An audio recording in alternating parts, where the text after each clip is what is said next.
Azlan شاہ نے روتی دھوتی مشال کو جھنجھلا کے دیکھا۔ اب کیا مسئلہ ہے؟ چھوڑ تو رہا ہوں تمہیں تمہارے گھر۔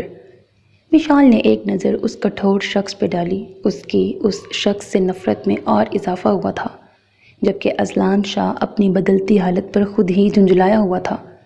اسے لگ رہا تھا یہ لڑکی اس کے حواسوں پر چھا رہی ہے۔ اس نے ڈرائیونگ کرتے ہوئے ایک نظر اس پر ڈالی۔ بلیک چادر میں اس کی دودھیا رنگت کچھ اور نمایاں ہو رہی تھی۔ اذلان شاہ نے اپنی نظریں پھیر لیں، مبادا اسے چھوڑنے کا فیصلہ وہ بدل نہ دے۔ اسے گھر کے دروازے پر اتار کر زن سے گاڑی آگے بڑھا لے گیا۔ اسے اپنے آپ سے وحشت ہو رہی تھی۔ اس نے بہت سی لڑکیوں کے ساتھ راتیں گزاری تھیں، لیکن ان کی مرضی سے۔ اسے لگا تھا وہ اسے بھی منا لے گا، لیکن یہ لڑکی تو جنگلی بلی تھی جس نے اسے نوچنا شروع کر دیا۔ کافی دیر گاڑی کو ایسے ہی دوڑاتے ایک جگہ اس نے گاڑی روکی اور سگریٹ سلگا کر مرر میں اپنے منہ اور گلے پر موجود مشال کے ناخنوں کے نشان دیکھنے لگا۔ جنگلی بلی، وہ منہ ہی منہ میں بڑبڑایا۔ اس کا دلکش سراپا اس کی آنکھوں میں لہرایا تو خود بخود اس کے ہونٹوں پر مسکراہٹ دوڑ گئی۔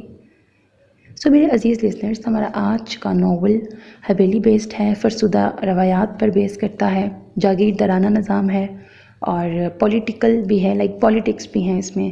ہیرو جو کہ بڑی ڈیسٹنگ پرسنالٹی ہوتا ہے، جاگیردارانہ نظام بھی سنبھال رہا ہے اور ساتھ کے ساتھ وہ سیاست دان بھی ہوتا ہے، الیکشنز بھی لڑتا ہے اور اس میں اس طرح کے لائک سارا چل رہا ہے۔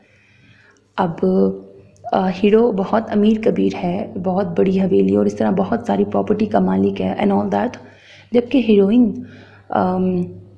ان کے گھر جس طرح کام کرنے والی یا کہہ لو بہت اسٹیٹس ڈفرینس ہے۔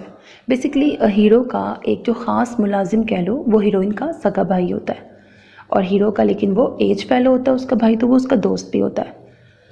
سمجھ آ گئی نا؟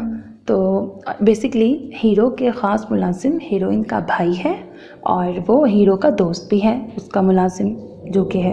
ایسے والی لائک سٹوری ہے ناول کی۔ آف کورس ہیپی اینڈنگ ہے، سنیں گے تو آپ کو اچھی طرح سمجھ آ جائے گی۔ شاید میں پراپر ایکسپلین نہیں کر پا رہی ان کا رشتہ۔ اور دوسرا ناول میں یہ بتا دوں کہ میرے گلے میں آج بہت زیادہ درد ہے، تو تھوڑی سی آواز پہ کمپرومائز کرنا ہے آپ نے۔ باقی ناول اوور آل ایک اچھی سٹوری ہے وتھ ہیپی اینڈنگ۔ امید ہے آپ کو پسند آئے گا۔ اپنا بہت خیال رکھیے گا، نیک تمناؤں کے ساتھ اللہ حافظ۔ چینل کو ضرور سبسکرائب کر دینا، ویڈیو کو لائک کر دینا اور کمنٹ سیکشن میں اپنی رائے کا بھی اظہار کر دینا۔ اللہ حافظ۔